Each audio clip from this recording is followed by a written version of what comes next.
Well, my wife Gina and I had a pretty cool walk today out in the snow and the wind. It was probably about -2, but that felt positively balmy compared to some of the temperatures we've experienced in the past week or so. There was one night where temperature went down to -17. It was pretty chilly. And since Boxing Day, I think there's only been 2 days where we've not had snow on the ground. So we thought that tonight, as it is pretty close to St Valentine's Day, I would do something that I haven't done in 49 years of marriage. I'd cook my wife a nice celebratory meal. And we thought we'd do it in the camper van because it's, you know, it's sitting in the drive here like a bit of garden furniture. So we thought we might as well use it. So I've yanked on the heater, the Truma Combi boiler is purring away in the background. I've got some bits and pieces, I've got some nice wine, and I'm going to make, I think, what will be a very special meal. I just hope that it all works out. This little bit of kit is a raclette grill, and I'll tell you a wee bit about it in a minute, but the grill itself comprises of, you know, basically a 12-volt electrical wire on the top that heats up and forms a grill, and these little raclette pans, and the idea is you cook food on the top as you're melting special raclette cheese in this little pan. And it's a Swiss French tradition, and well, I'll show you how it works. In the distant past, Swiss shepherds and you know, shepherds from the Haute-Savoie region of the French Alps would take the sheep up into the high Alps to little huts where they live for periods, and quite often they take a handful of potatoes in their pocket and a lump of cheese, and what they did then was grill the cheese and the melted cheese onto the potatoes, and that was the basis of their meals, and it became known as a raclette. And of course that is now a very, very popular dish in the rather smart restaurants in places like Chamonix and Zermatt. And so I've put together some bits and pieces tonight to make my wife this special raclette meal. And we felt it's a cold winter's night, and it could well be just the sort of thing that we need to kind of warm us up tonight. So what I've got here, I've got a few bits of beef that we've kind of cut into bite-sized chunks. People quite often like to marinate the beef, or perhaps chicken, or perhaps prawns or something, and put them on the raclette, but we quite like beef. You'll see here I've got some peppers. If nothing else, it adds a wee bit of colour to the dish. I've got a few mushrooms here, and I'm going to What I'm going to do is I'm going to wrap some of these bits of asparagus in bacon. Just wrap them up like so and put them on the grill as well.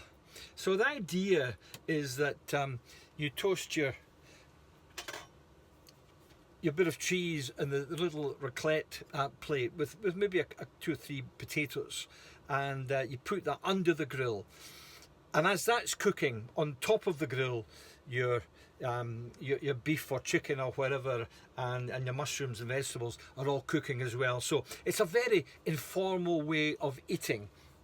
It means that 4 people can sit round the raclette grill and basically just help themselves. You can eat as much as you want or as little as you want. The important thing is you're drinking wine at the same time. So it makes a very, very pleasant meal, and we thought it'd be good to celebrate this St Valentine's Day. We've never actually celebrated St Valentine's Day in our life, but I think with lockdown and everything else, we're looking for every little excuse to do something just a wee bit different.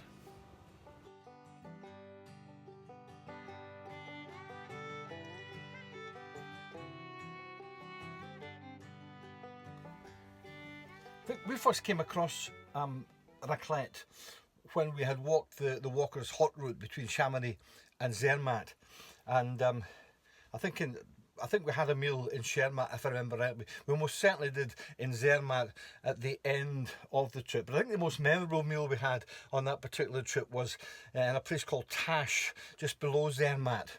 And we camped in a campsite there, and we had gone to a little shop and we found some fondue cheese, and we melted the fondue cheese on our camping stove, and we bought a baguette, a bread baguette, and we cut it up into bits and pieces, and we used 10 pegs to spear the bread and dip it into the melted fondue cheese, and it's one of the best meals I've ever had in the outdoors.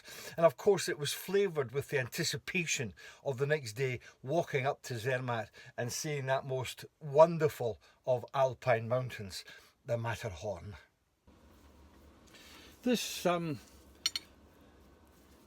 raclette cheese is pretty special. It's a kind of musty flavour, not terribly strong, but the thing is it melts quite well, and you kind of melt it over your potatoes. Well, you don't have to have potatoes. You can just have the cheese, melt it, and then pour it over your beef and vegetables or whatever you're having.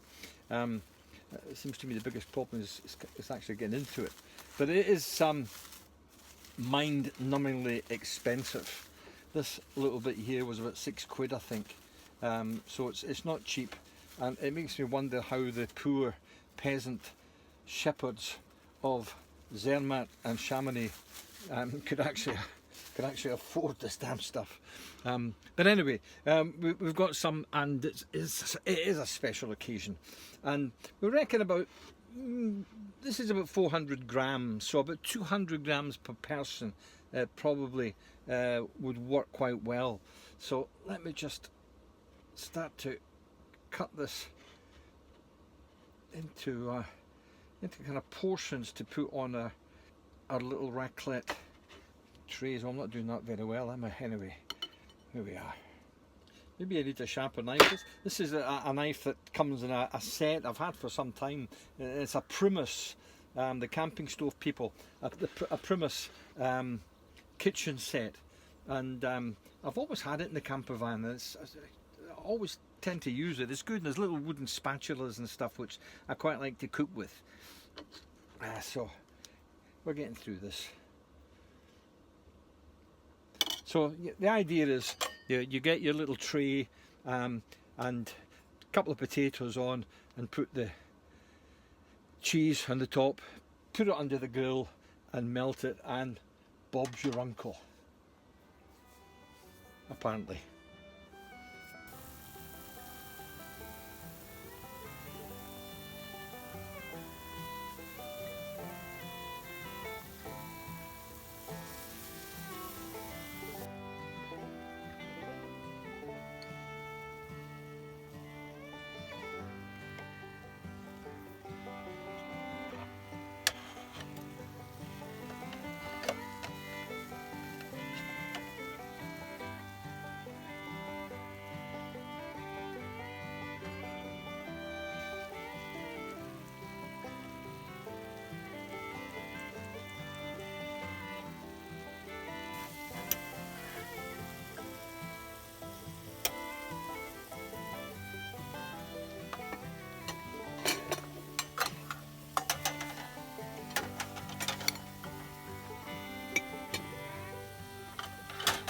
Enjoy that. I did really enjoy it, and I hope we have something similar next year on our 50th anniversary. And we'll make that really special. We will make that really special. No COVID. A fondue and a raclette all in one. And no COVID. Cheers. I'll drink to that. Mm.